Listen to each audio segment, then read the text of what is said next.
Welcome to the Informator.net.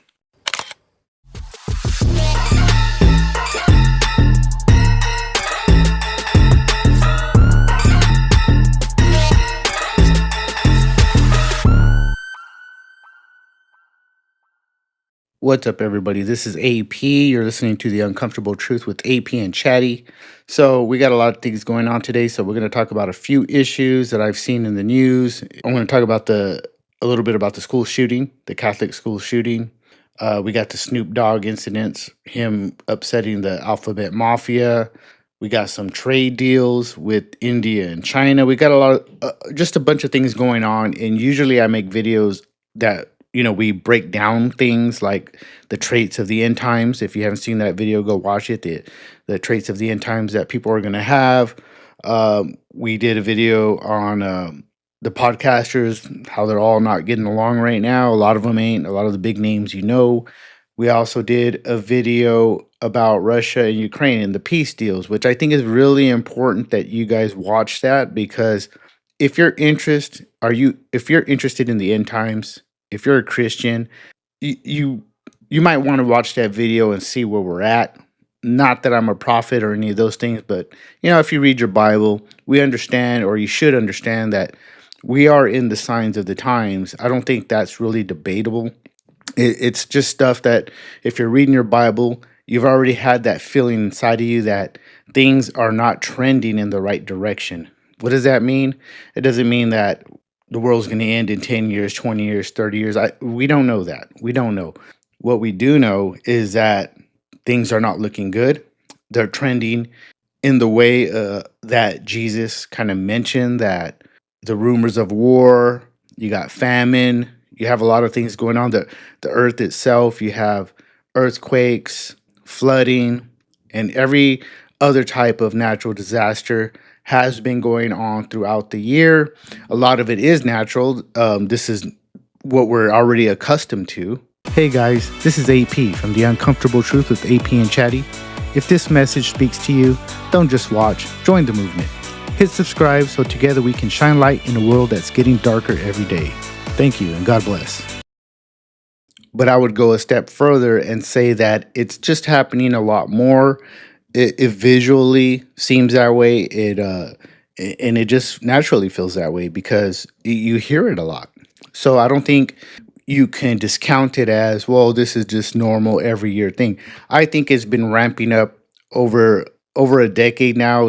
Every year there's always something a little bit worse. And then I think last year things weren't as bad as before, which is also very reminiscent of how things work in the Bible, because God doesn't like people to try to predict these things and come out with these excuses of why they're happening. God likes to make people know that his hands are at work, and he does that by using the underdog, like in David and Goliath, right? He likes to do that, or just use nature in itself and the cosmos, like all these great things, or show you how little things can create huge things, like the seed creating a tree that's so strong and how it could break through concrete. He likes to do these things, like the war in Media, where he got 300 men out of thousands, because he likes to show, like, hey, I'm in charge and there's no way you can look past me and think you did it on your own. So he does these things, like I said, like the vastness of space. You got all these solar systems and planets, but where have you found life? Nowhere. And you're not going to. They think they are, but they're not going to find anything, because that's God's way of letting you know, like, I can do all this and you ain't going to get it, because knowledgeable people are not searching for God's wisdom. They're just looking to boast themselves up. So God likes to just make them look foolish. That's what is said in the Bible. You can look it up. I always say look it up, fact check me. But anyways, we got all these issues coming today in during the week, and I just want to get into some of it. I want to give you my take on it. If you've been watching my show, everything we do, we look at it through the biblical lens. I'm a non-denominational Christian, don't belong to any church, so I'm not beholden to any type of rules. I just read the Bible, and whatever God says in there, that's what I go with. However, I am not a scholar, so I don't know everything, and I'll be the first to tell you that. And I don't have a problem telling you, like, if I don't know this thing right here, I'm not really gonna get too much into it. And I would always recommend you talk to your pastor, your priest, if you have any questions. You also have the internet. You have AI. You can look up pretty much anything, but even fact checked AI and all this stuff too. I'm one of those people. I'm very pessimistic. No matter where I get my information, I'm always going to ask certain questions. Like, you got to always consider your source. Where they got that information. You got to consider statistics, because a lot of times there's always a bias when people want to use statistics, because if they're trying to make a point, they're only going to show you things that favor their point. So you have to learn how to ask the questions, and that's what this channel is all about. It's about teaching you to have that wisdom, and the wisdom comes from God. It's not necessarily from me, but my philosophy has been changed and molded because of God. And I will tell you how I see things and how I think. And if you'd like to use those techniques, then use it. But when it comes to statistics, especially, like I said, if it's an issue on the left or the right, they're always going to just kind of give you those statistics that make them look right. And you just basically have to learn to ask the questions. If you ask the right questions, you can get down to the bottom of things. So anyways, let's just get into this, okay? Awful story. And we learn more about the victim, certainly, of the shooting, and we are learning now more about the shooter in this horrific incident. Yeah, let's get to Chinu Her, who has the latest from our Live Center. Good morning. Hey, good morning, Tom and Kelly. So police say the suspect was dressed in black and armed with a rifle, pistol, and shotgun when she fired through the church's stained glass windows yesterday. And after doing so, she then shot herself outside of the church. Police identified the suspect as this person here, Robin Westman. She was 23 years old, and her mother worked at Annunciation and left her job in 2021, according to a Facebook post from the school. Court records shows that she applied for a name change for her then son in 2019. Investigators searched 3 properties yesterday afternoon, including an apartment complex in Ridgefield.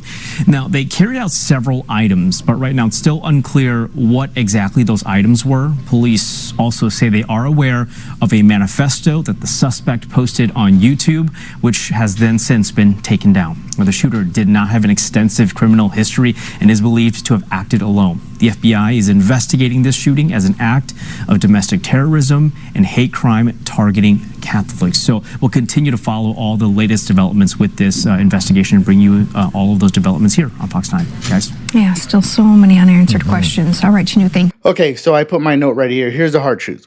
His parents put him in Catholic school, right? He's a former student.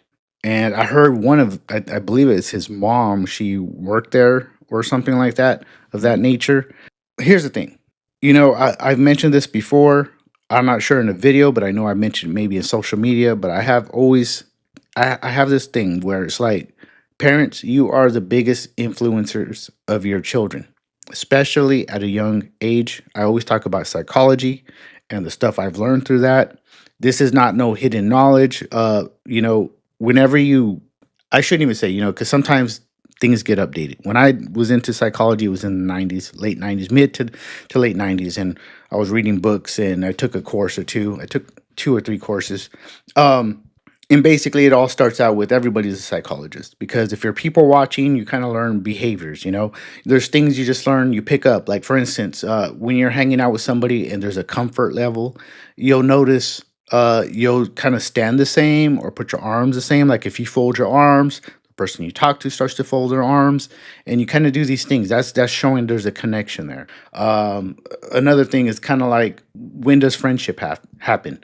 If you're talking to somebody and you talk about weather and so forth, that doesn't really show that you're forming a deep relationship until somebody starts to talk about something in their personal life. When somebody shares that, the first person to do that, when people are meeting, that's when a relationship starts to form, is when you start to divulge, personal things about you or them or whatever. When you're talking to a woman that you just met and you guys are having a conversation, if she kind of grabs the inside of her hair and puts it over her shoulder, that's an invitation. Like, she's liking the conversation, she's liking you, she's digging you. So there's these things in psychology, right? Learned behavior by what's the word?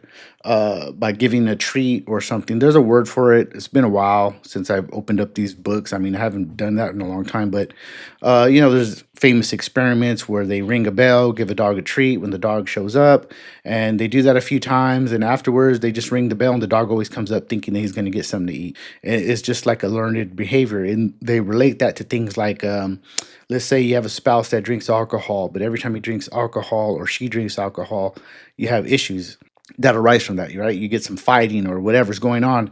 Well, now it's similar to the dog experiment. So if one of the people in the relationship get violent or act really stupid when they drink, the other person, once they see that their significant other open up that can of beer or take a shot of whiskey, they start to get very stressed because they already see it coming. It's a learned behavior. They see it. Oh, she's drinking alcohol. She's drinking alcohol. Things might get stupid. You know what I mean? This is just like basic stuff right here, right? So when it comes to this, most of the behavior that you learn is in the your first 5 years. It used to be first 7 years, but now I've heard they moved it down to the first 5 years. So what I'm saying, parents, it's important talking to your children about God. It's not taking them to church is not actually as good as it is about you talking to your children about God. Because if you just take your kids to church or put them in a Catholic school, you're relying on everyone else to kind of dig deep into your children and give them that. And a lot of times they can't do that. In church they get bored. Kids get bored. They're not even really paying attention. You send them to one of those schools. Well, there's a lot of kids in the class. You know what I mean? So there's always going to be a handful of kids that get it, and the rest just don't. A whole bunch that don't.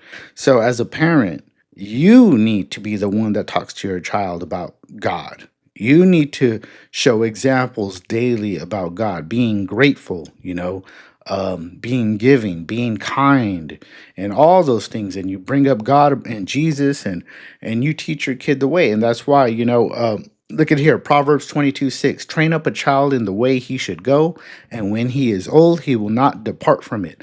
That's a saying in the Bible. It's in Proverbs. That's Solomon, who has God's wisdom. So when you hear Solomon speak, you're hearing how God thinks and what he wants you to do. So that, Proverbs, Ecclesiastes, two of my favorite books in the Bible because of God's wisdom through Solomon. They're perfect examples, but it's said there, and that doesn't even discount the part in the Gospels where Jesus said, let the children come to me. And of course, there's several meanings, but one of the meanings is, if you don't give your kids to Jesus right away or teach them about God right away, the world is going to do it. And you don't want the world teaching your kids because you've seen what the world produces. Most of the time, it's not producing great things. You know what I mean? Like, that's not to say that the world's an ugly place or there isn't beautiful things in this world. There's plenty of those things. But what I am saying is there's a lot of bad. And you are the filter as a parent, and you need to learn to be involved so you can filter that stuff out, right? Speak of God giving people over to unnatural passions, calling them against nature. This is the fact that the parents allow their child to become trans. Now, see, a lot of people say, well, that's controversial. What do you mean allowing them? The child decides they want to do this or do that. Well, that's only because you didn't guide them. Because if you did your job, your child wouldn't do that. Your child won't be gay. It won't be any of these. If you don't get into your kid's life and kind of get that out of them early, like, hey, this is not how we do things. When a kid is in this world, a young child, they're malleable, right? They're malleable. They can go either way. It just depends, because we know that's true because it's simple brainwashing. If you have a child, right, and 3 years old, and you're showing them violent clips of videos from 3 years old to they're a teenager, what do you expect that they're going to be? They're going to be a trained soldier psychopath. This is proven stuff. This isn't stuff I'm making up. You can read it on the internet. You can find it anywhere. Brainwashing exists and it works. So to fight that off, you have to talk about God, because that's you putting God in them. If you want to call it brainwashing, I really don't care. The point is you want to teach them the good things. And these parents right here, they allowed the child to believe that they have this dysphoria. I don't know if I'm a boy or a girl, whatever. That's nonsense. It should never have got to that point. So once again, the parents failed. They failed by not talking about God. They failed in not stopping their child from from getting too absorbed in this satanic way of thinking. That's what it comes down to. And then I'll show you some more examples. Here, 26. For this cause God gave them unto vile affections, for even their women did change the natural use into that which is against nature. 27. And likewise also the men, leaving the natural use of women, burning their lust one towards another, men with men, working that which is unseemly, and receiving in themselves that recompense of their error, which was meet. So, I want to talk a little bit about the alphabet mafia. You know, you have to look at things. This is the way I look at life. What are you gaining for whatever you do? Is it a positive gain or a negative? And that's how you know what you're doing is worthwhile or it's a good thing. Like for instance, if you're drinking alcohol, what is the gain for you? What is the positive gain for you? You could say, well, it de-stresses me because I get stressed out throughout the day. It makes me relax, blah, blah, blah. I don't know. It has more health issues than anything. Not to say I've mentioned before, I do have drinks here and there. My point is that's how if you ask me, is drinking good for you? Like if that's the question you're asking me, AP, I want to know, is drinking good for me? I would say no. I would say, yeah, it may give you the unwinding and all that. No. Is it fun?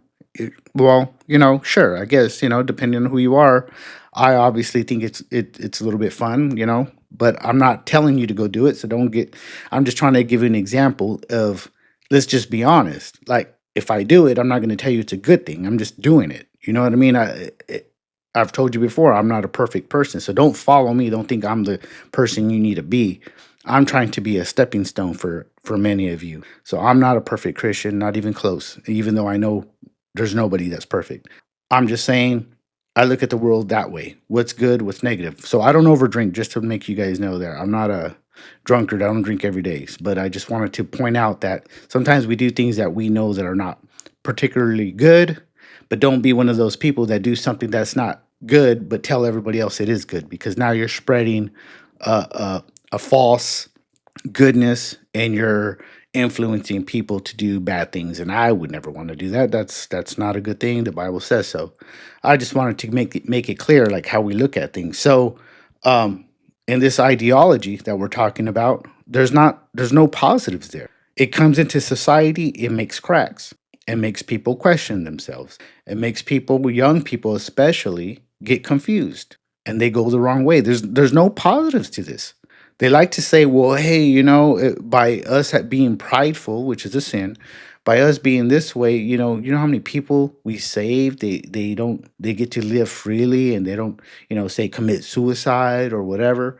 It's like that's not really proven. It depends on the statistics you look at, because many of them still do. And of course, every time they do, what they try to blame Christians and society, which is total nonsense. The reason why you have high rates, in my opinion, is because you don't have God. You're trying to reject God out of your life, and you're living a life of sin, and you're living a life that is persecuting you. If you have any good left in you, it persecutes you, and you know you're doing these wrong things, and it makes you sad. You get depressed, and you have no one to turn to because this group kind of took all the goodness out from you. They didn't leave you anyone to talk to. They made you alienate all those people. They made you feel like you can't talk to those people because they want to change you. Yeah, change you for the better. So they got rid of all that, and then, oh, what do you get? You get someone that's very sad, not in the right state of mind, and bad things happen, unfortunately, So I'm just trying to say that group, that organization, to me is satanic. It doesn't do anything good for anybody. Anyways, here's some of the fallout, though, right? Gideon, right? It's an Israeli-developed AI scanning online spaces for threats. Critics call it Orwellian, but it shows how desperate society is to stop the fruit of spiritual corruption with technology and using technological band-aids. Well, one of the things that's come out is, I guess there was a group claiming that they have this kind of internet scraping device where it can detect people that are going to commit violent crimes, and they want to put this on the internet. So they're trying to work with governments to kind of profile Americans, and they're probably already doing it to a degree. The NSA is already, they've gotten caught, right? Snowed in. They've already got caught spying on Americans. So they might already be doing something similar to this already. But yeah, this group comes out and says they could have prevented the shooting. And that's how things are done, right? They take your rights away through fear and necessity. I always say that. That's what they do, and this is one of those things. Like, they're trying to use the fear of school shooters, and crazy people, by saying, "Hey, we can catch them," before they commit crimes. Which is, to me, I don't like it. I don't like that. You know what I mean? They can paint that picture with anybody. They could do that with me, and it's like, I'm not going to commit. I say it all the time. I'm a Christian. I may talk about these issues, but when do you ever hear me talk about any type of violence? I can't. I'm a Christian. Christians don't do that. But I could see someone wanting to use that and stifling free speech and information, and that's the biggest thing right now, because we're living in a time of such great deception that information is key, and not only information but good information. And that's why we also talk about on this channel about great discernment, how to separate the nonsense from reality. You know what I mean? Using God's wisdom. That's the beautiful thing about the Bible. The Bible in itself, if you just read the Bible, it'll open your eyes to all the evil stuff and you see it coming. And this is why it's really important that you don't just go to church, that you read your Bible, get God's wisdom, see what's coming. Because when the world becomes so deceptive, right, with this whole AI and deep fakes, bad information, what is going to be your light in all this darkness? It's the Bible, right? That's what it's going to be. You need that Bible. That's how I'm able to see these things. That's how I'm able to maneuver. Whenever I watch a story, things will just pop out. And it's like, oh, and like I said, what are detractors going to say? Oh, that's because this is what you're into. So of course you're going to catch on this. It's like, dude, I don't know what I need to do to prove it to you. Just look through the years. And maybe that's the thing, because I have more years on you. But if you were just to go back, I mean, I think people have done videos where you can go on YouTube and look at even just television shows from older times, right? From the 70s to 80s to 90s to now, and you'll see the progression into darkness. All I'm saying is that's just TV shows. Everything else has progressed too, from war to war machines to, music, almost everything you do. Like, there's just been this dark turn. There was a time that nobody shot up schools. It was unheard of. It kind of just started happening after what, the Columbine, I think, was the first big old giant, example of school shootings. And then from there, it just kind of took off. But, one of the things we stopped talking about is, why did that happen? Like, why do school shootings happen now? They didn't back then. And I think there's several factors, but one of the biggest factors is the internet and social media, because it's been proven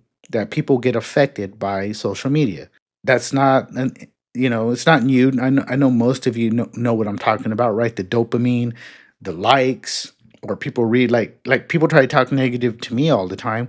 I don't read it. And when I do, it's kind of like whatever, but the difference between me is that I have God on my side. So I don't really care. Like, okay, so you're going to say something like, who are you? Some guy in a basement somewhere? I don't really care what you have to say about me that's negative, especially if it's just coming from a place of hate. What I do enjoy is good debate. If you're talking to me respectfully and you have a something to say or want to go against something I'm saying, and you try to talk to me, I'm all for those things. I don't really care for people that are just angry and like, oh, I don't like what you said, so I'm going to say this. Or I do have one pet peeve that does get a little bit under my skin.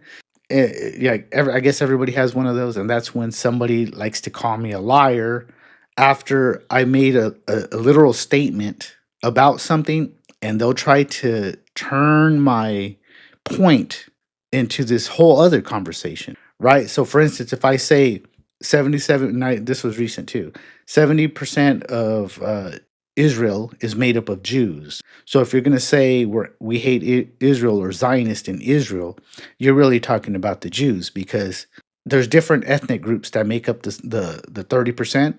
And those are not Zionists, because they're like Arabs and stuff like that. People that were there before Israel was formed.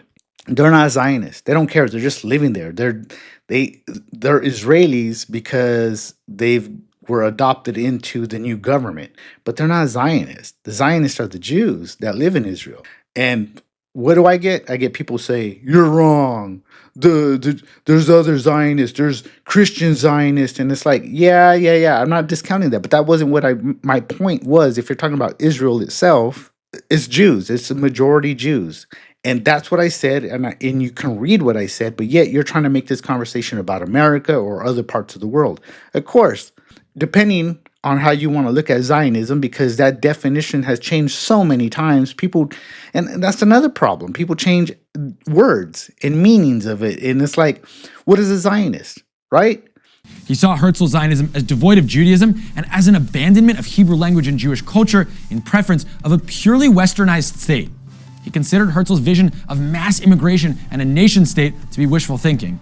He also objected to the Zionist movement's general dismissal of the Arab population already living in the land. Herzl died in 1904, and so he didn't witness the most significant development towards his vision, which came 13 years later when the Balfour Declaration was issued in 1917.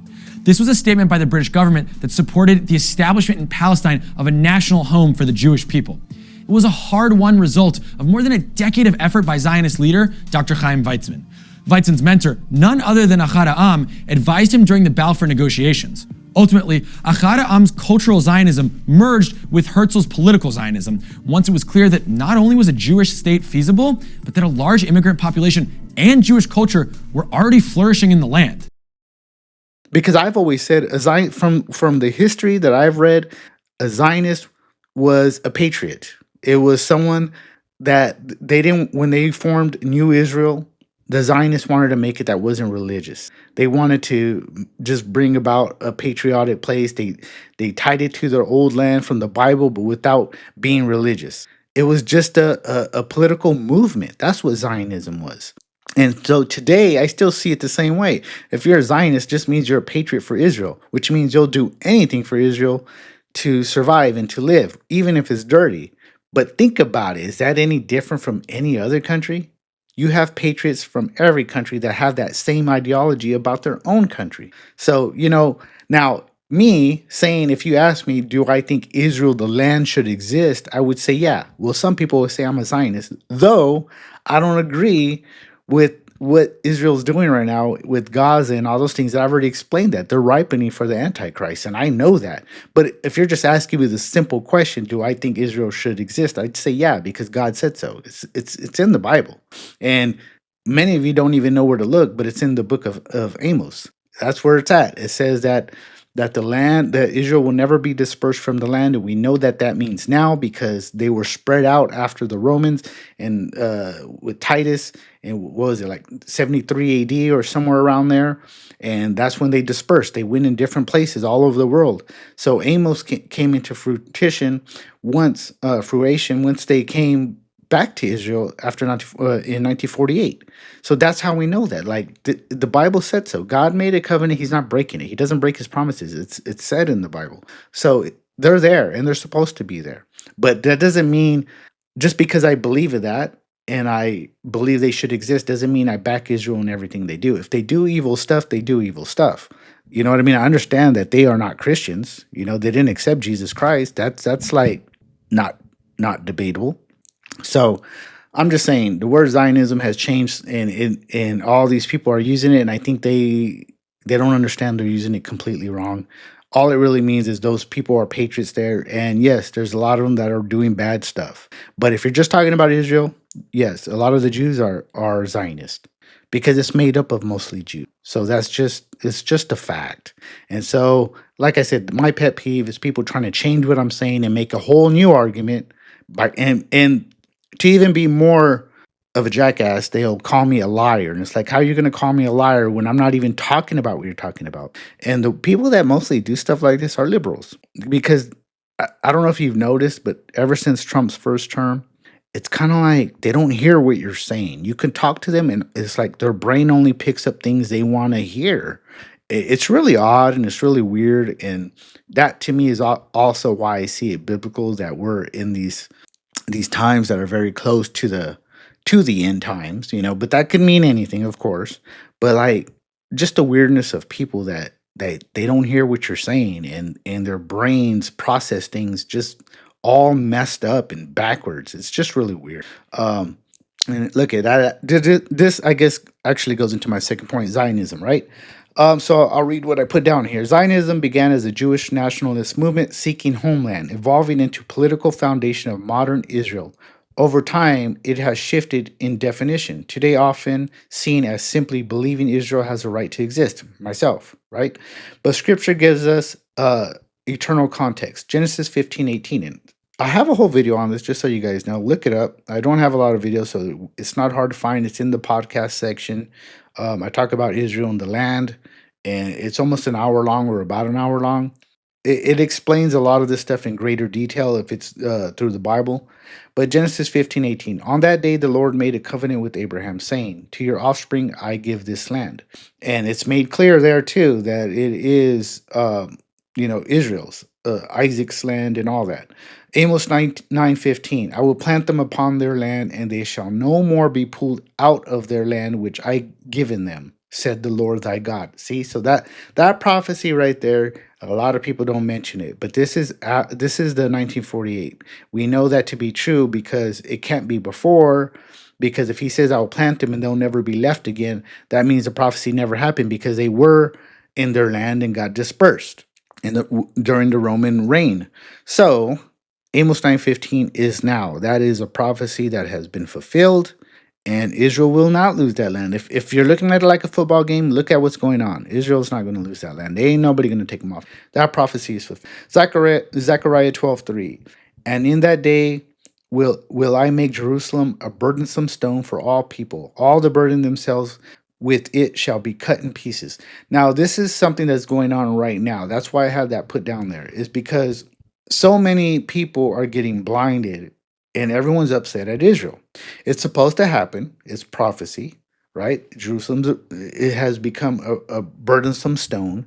And it's supposed to happen because there is going to be another prophecy fulfilled eventually. I don't know if it'll be in our lifetime, but Israel will be attacked by certain nations. Many people, scholars, believe it's going to be Russia, China, and Iran. In and out a few of those, one of those countries. I don't know if Iran in particular, but that's what scholars are saying. So my point to you is this is supposed to happen. So what I do online is I just try to get people not to be hateful, because you got people like Candace Owens, especially. I mean, I know she's calmed down a little bit now, but like they have this hate, like Anna Kasparian from the Young Turks. They have this hate in their voices when they talk about Israel. They're very angry. See, so they are the people in the prophecy that see Israel as a burdensome stone. And I'm trying to tell people, don't be that. Okay, that prophecy is for people that that's not a good thing. And God says it there, right? The burdens themselves with it shall be cut in pieces. All that burden themselves with it shall be cut in pieces. God's talking. He doesn't like the hate. He doesn't want you to hate Israel. Okay, I know Israel doesn't like this, right? And that bothers me too. I don't like that they're going to usher in the Antichrist. I'm not down with that. I don't like it. But it's also meant to be. And Jesus also says you need to love your enemies. Like, we can't be angry at anybody. Not into the point where deep inside you wish they were annihilated, right? There is people that have that anger. They kind of feel like, man, maybe the Nazis should have got rid of these people because look how evil they are. Because look at it, they run everything, right? They have the banks, they have Hollywood, they influence American politics, they influence other countries' politics, and they're committing genocide and all this stuff. So there's a lot of things that make you not like Israel. I'm not going to disagree with that. But you have to also understand, God chose them for a reason. Does that mean that they're God's chosen people? Because people always debate about these. Are they the chosen people? They are. That doesn't mean we're less. As Christians, we're equal. It's already said. Matter of fact, there's plenty of prophecy in the Bible where it talks about whose first will be last, whose last will be first. Most people believe, and it sounds that way to me, that means Christians jumped ahead of Israel because of their sins against God and his plans. But the point is if God chose them, you have to use that discernment that I talk about and being wise. That means God looked at all the races. He looked at them all before time and said, these were the ones that are equipped to take on this role, because that's what it is. It's a role.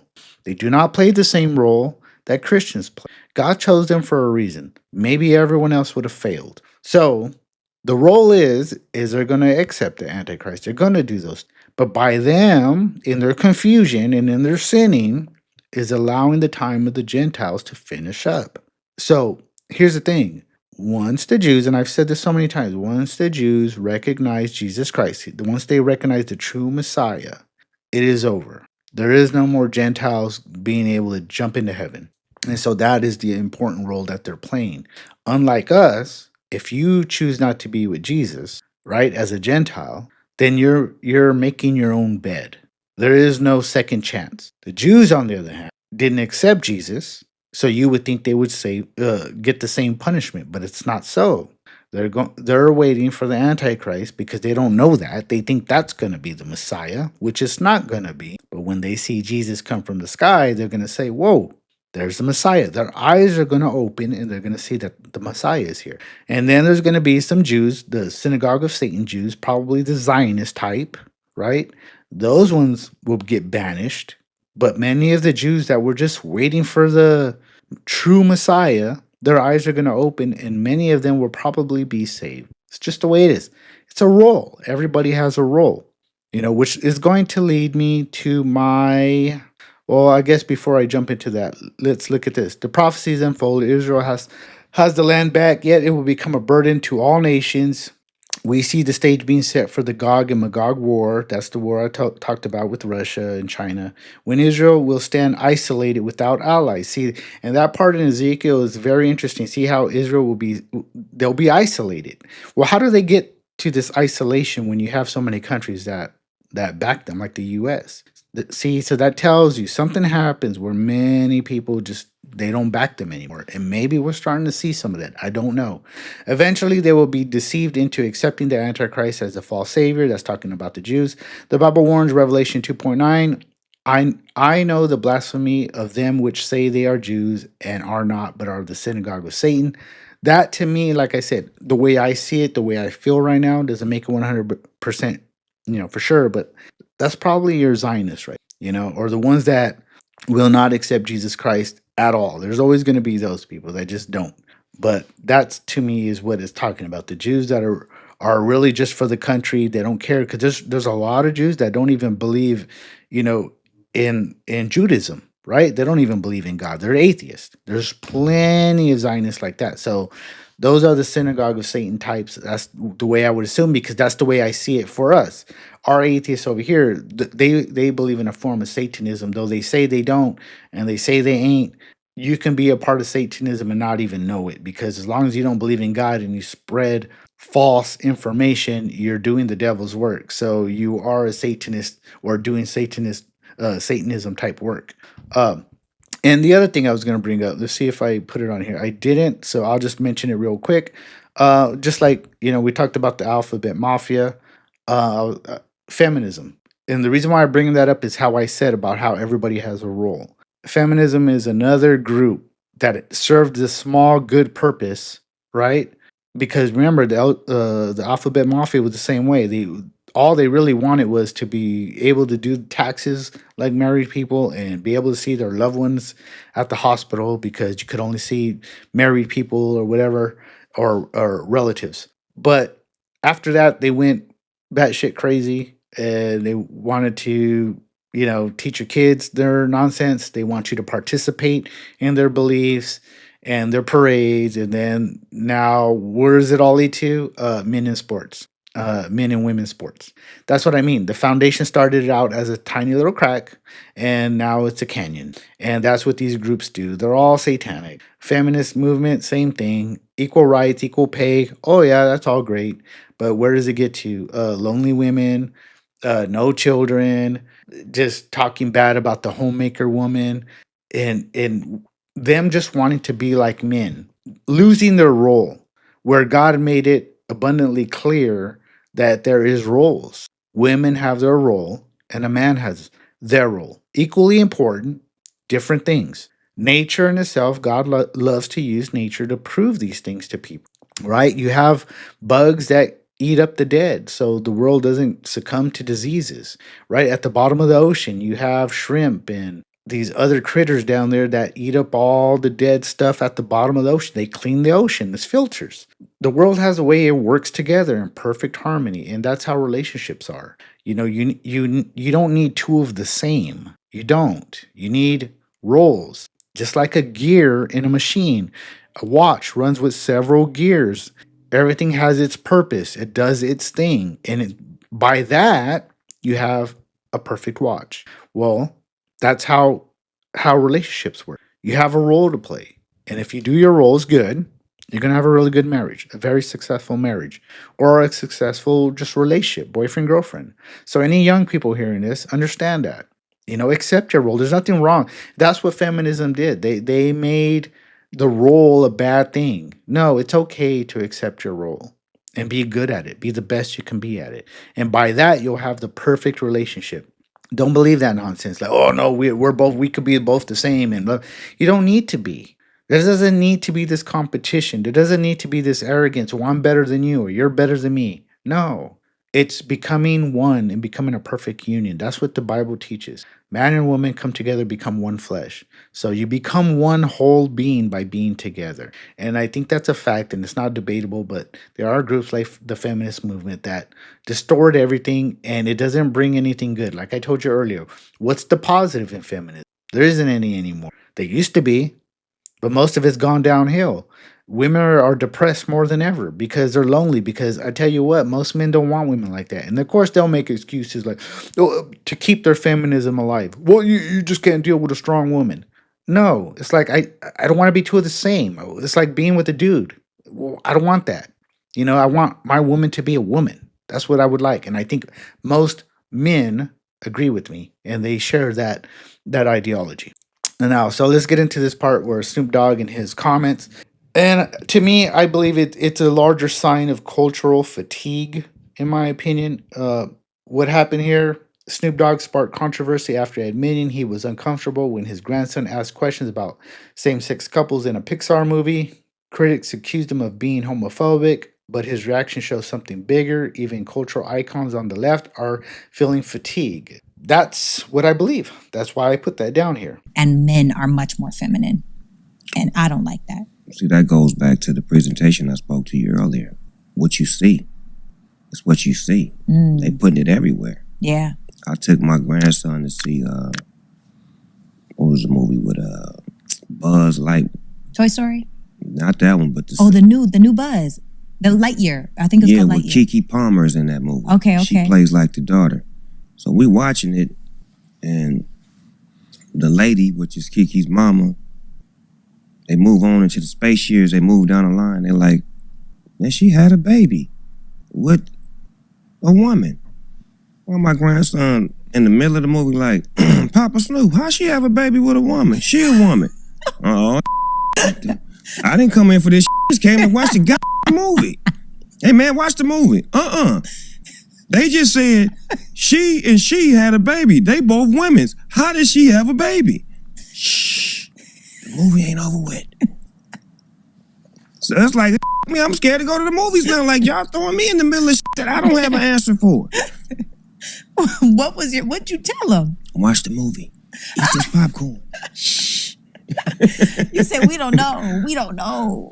It threw me for a loop. I'm like, what part of the movie was this? These are kids that we have to show that at this age, like that part. They're going to ask questions. Yeah.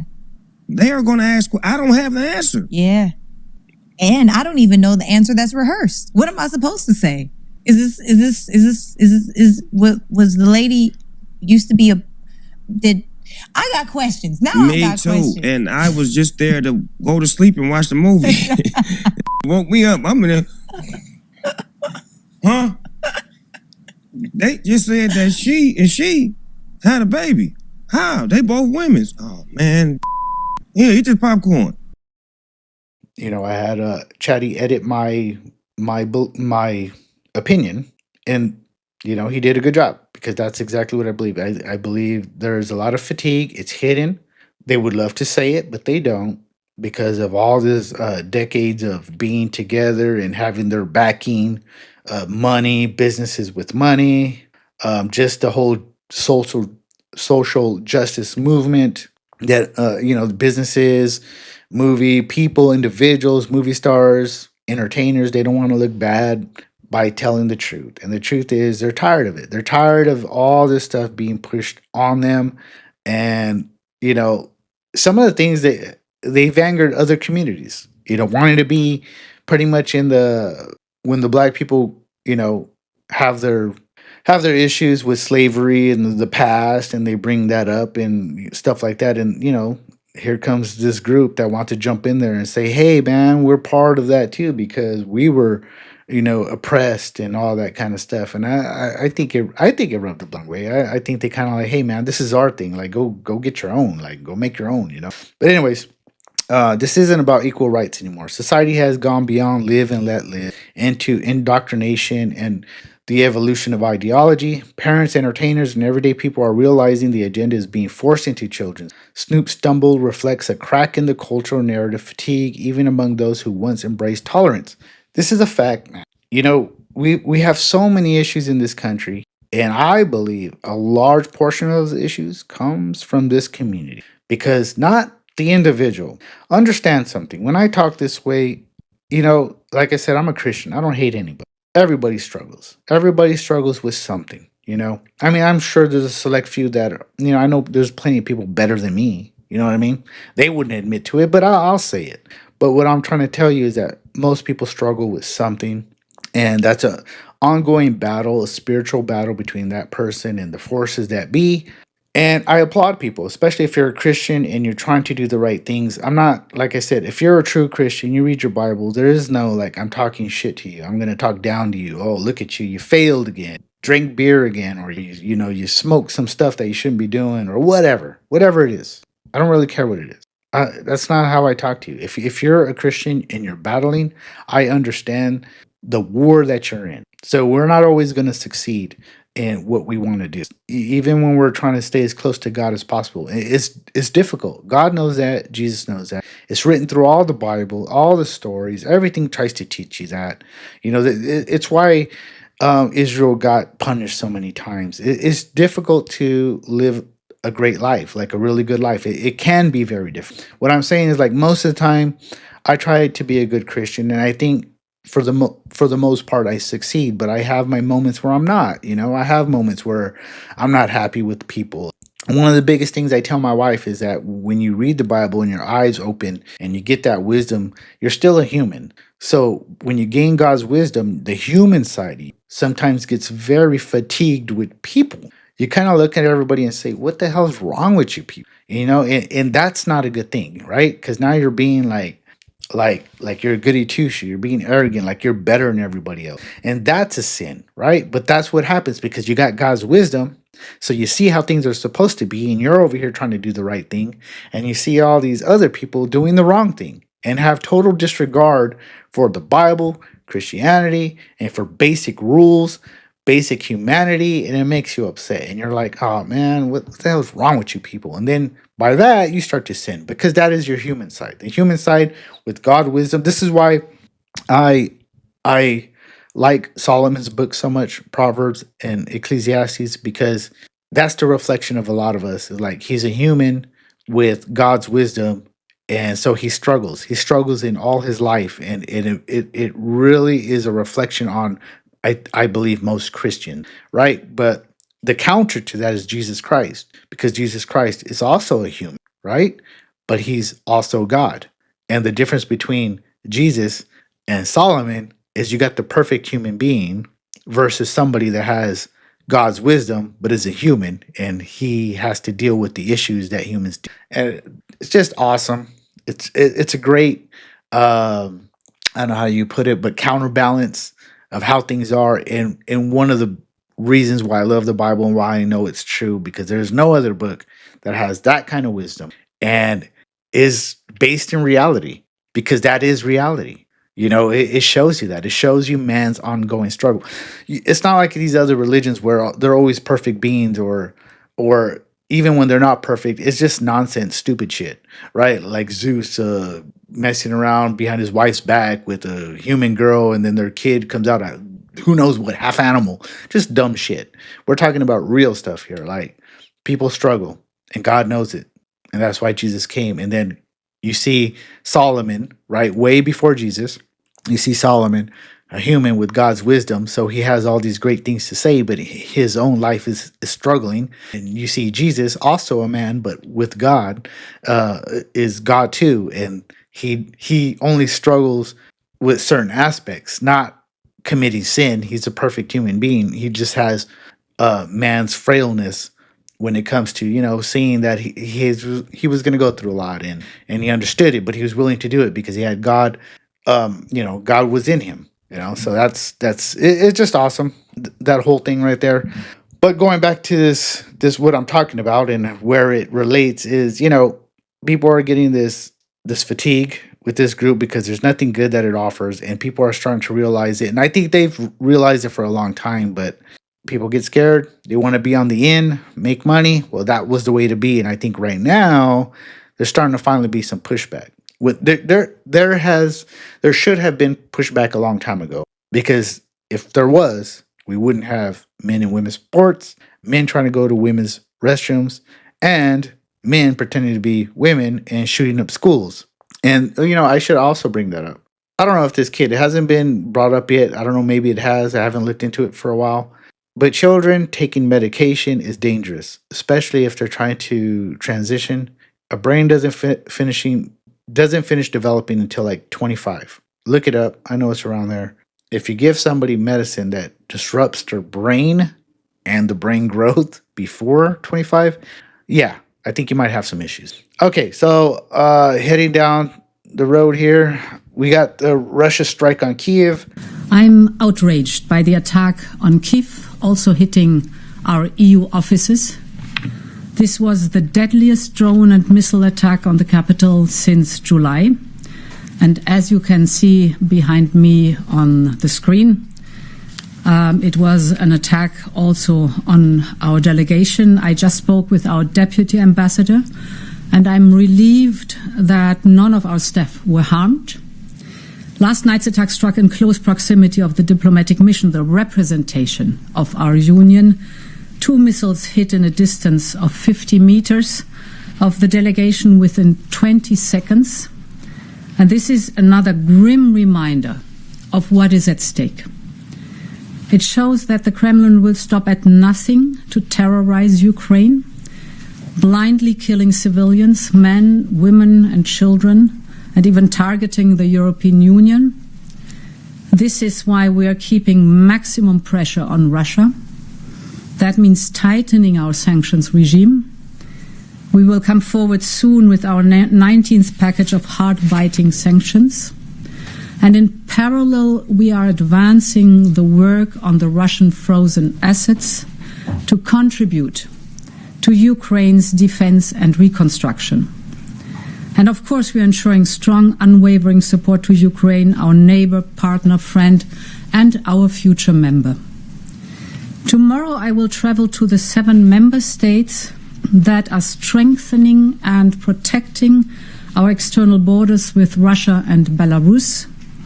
I want to express the EU's full solidarity with them and share the progress we are making in building a strong European defense industry, especially through our joint defense instrument, SAFE.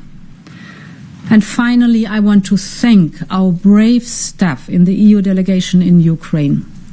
They are doing outstanding work under extremely difficult conditions. I will deliver this message to them in person when I next go to Kyiv. Thank you very much. You can't have a China. You can't have an Iran. You just can't. It doesn't make any sense. If that's where we're going, to a one world government, you can't have these countries that ain't a part of it. They got to be a part of it, or you got to break them down, which means you got to have conflict with them and disrupt them and get them to your way of doing things. So, anyways, there was a strike, right? Russia launched one of the deadliest barrages yet on Kyiv, firing nearly 600 drones and 30 missiles. At least 23 people died, including children, and EU diplomatic buildings were hit. Europe erupted with outrage. Leaders summoned Russian envoys, condemned Putin, and pledged new air defense systems. Um, but here's why peace isn't coming. While condemning Russia publicly, Europe is quietly rearming like it hasn't since World War II. Countries are opening ammunition factories, expanding defense industries, and pouring billions into military production. The Bible says this would happen. 1 Theologians 5:3, for when they shall say peace and safety, then sudden destruction cometh upon them. The war is not winding down, it's escalating. Prophecy points to a hardened world preparing for greater conflict, not peace. So, I'm going to put that together with this. These are the latest developments with India and China. I saw this happen last night. I have Chatty put it down for me here. Yeah, because of the tariffs, India is trying to make, or is, coming to alliance with China. They've gotten closer, and it all comes down to, like I said, this whole thing where the United States is not happy, with China or Russia. India is trying to like, hey, we're trying to make money too, and we're gonna do what's best for us. And now we're angry at India. So India said, well, if you guys are gonna be angry with me and put sanctions on us, then we're gonna go get closer with China and Russia and whoever else. And that's what they're doing here. And that just happened. I heard this last night. We'll read some of these key points here. Redefining relations from rivals to development partners. Not rivals, aiming to stabilize global trade amid rising U.S. trade tensions. Trade enhancements and border de-escalation. They agreed to enhance trade ties, reduce India's nearly $100 billion trade deficit, resume direct flights, ease visas. So it's just all saying they're getting closer. Like I said, I had tried to pull this out because I heard that they made a deal, and I know the U.S. was upset over that. China has eased export curbs on essential goods, rare earth, fertilizers, tunnel boring machines, sectors of high strategic importance for India. So here's some of the things they're kind of giving each other. Why it matters, geopolitical shift. As the U.S. applies pressure via tariffs, India is pursuing strategic autonomy, balancing ties with both Western and Eastern powers. Like I said, they don't want to be held by anyone. They're like, you know what, you're not holding us down, U.S., like you do with everybody else. And they're probably doing it at the right time because India, it was kind of growing like China anyways. They weren't as good as China as being cheap when they manufacture things, but they were in there, right? That's why we do a lot of outsourcing of call centers, right? How many people are annoyed with that? I don't care who you're trying to call, your bank, anybody. Amazon, you're always going to get somebody from India because it's outsourced and you can barely understand what they're saying. So India's like, you know what, they were like China in that sense, helping other countries by making cheap goods, not quite as cheap as China, but that's what they were doing. And I think they see like, hey, you know what? We don't need the United States. We don't need these countries because if the thing about doing business with the United States and Europe is that they become your drug dealer. And once they become your drug dealer, you're beholden to them because you need to get that fix, and they're the only ones that can offer you the fix. So, at their whim, they can decide what to do with you. And I think India, there's enough evidence out there that that's proven. So India's like, we ain't going to be a part of that. So, going back to this whole Russia thing, I've already mentioned this. This is what Europe is doing. This is why there isn't going to be any peace. They already want to take over. There's a couple of things they see. They say Trump has a limited time in office. So if Trump doesn't do what they want, they'll wait it out. But at the end of the day, what's really going on is Europe, just like the way Israel is ripening for the Antichrist, Europe is ripening to be a part of that. They are going to, the global network system is not happening in the United States, it's happening in Europe. And from Europe, it will spread throughout the world. It's just the way it's going to happen. That's at least the way I see it. Go ahead, talk to your pastor, your priest, see what they have to say. Maybe they got a different point of view. But the way I see it, I think a lot of this stuff is going to happen through Europe. And the reason why I say that has a lot to do with Rome. A lot of people like to say that John's revelations had a lot of Roman, speak in there. A lot of the visuals had to do with the Romans, and a lot of people want to say, well, see, he was really always talking about Rome, and that Revelations doesn't really apply today. It applied back then. There's people that try to say that, but I don't think so. I believe the reason why he brought up Rome is because that history often repeats itself.